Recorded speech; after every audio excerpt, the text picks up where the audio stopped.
This game is for all my haters, and you know who I'm talking about. That old man at ESPN, Stephen A. Smith.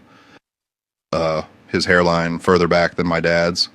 I don't think that was even possible. This guy's hairline got its own area code and personality. He needed to get checked for bipolar disorder. I didn't want to comment on him, but now I have to. He'd been going around every news channel and doing interviews the past week. He being passed around like an OF girl by these news channels. It's honestly embarrassing how much attention he craves. That uncle need to keep his mouth shut before I give him that Draymond Green flying punch special. Anyways, I made a 3 and I was a +8 tonight. I was cooking that fake MVP Jokic and I hit that 3 in his face and told him to lose some weight.